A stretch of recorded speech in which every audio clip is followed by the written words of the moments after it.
You think the Strait of Hormuz is about oil. That's what they told you. They were wrong. It's about food. And the clock is running. The Strait of Hormuz. You know the oil story. 20% of the world's crude passes through here. We covered that in episode 2. But here's the part nobody told you. About a third of the world's basic fertilizers also transit this strait. Urea, ammonia, potash, the chemical foundation of modern agriculture. Without fertilizer, crop yields drop 30 to 50%. Not in 5 years, not in 10. In one season. The strait has been closed for 80 days. As of May 19, 2026. And the UN's Food and Agriculture Organization just said the words nobody wanted to hear. This is not a temporary shipping disruption. This is the beginning of a systemic agri-food shock. 6 to 12 months. That's the window. Decisions taken now. By farmers, by governments on what to plant, what to fertilize, what to import will determine whether a severe global food price crisis emerges within a year. The FAO Food Price Index rose for the third consecutive month in April, driven by energy costs and supply disruptions from the Middle East conflict. But the shock unfolds in stages. Energy first, then fertilizer, then seeds, then lower yields, then commodity price increases, then food inflation. And the countries that die first are the ones that can't absorb the hit. India, 90% crude oil imported, over half through Hormuz. Emergency reserves, 9.5 days. The global standard, 90 days. Bangladesh, dependent on imported urea. If Bangladesh collapses, millions of refugees pour into India, making India's crisis worse.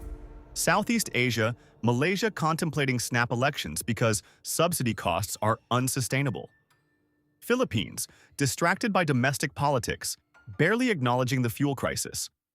And the UAE's oil giant just confirmed, no full Hormuz flows until the first half of 2027.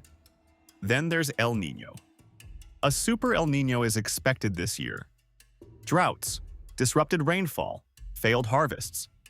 City research is warning that a Strait of Hormuz disruption alone would be painful. But a super El Niño hitting while fertilizer supplies are already constrained, energy prices already elevated, that's not a crisis. That's a perfect storm. The FAO has recommendations. Alternative land and sea corridors. Via the Eastern Arabian Peninsula, Western Saudi Arabia, the Red Sea. But these routes have limited capacity. They can marginally reduce the shock. They cannot resolve it. The FAO says, avoid export restrictions. Exempt food aid from trade curbs. Promote emergency intercropping.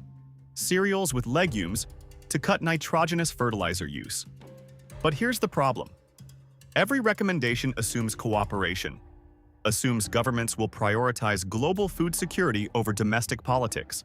Assumes the same countries that are scrambling to water down their own sanctions will suddenly act with discipline and unity. They won't.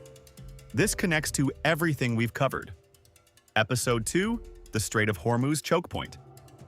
Episode 6, the dollar weapon that backfires.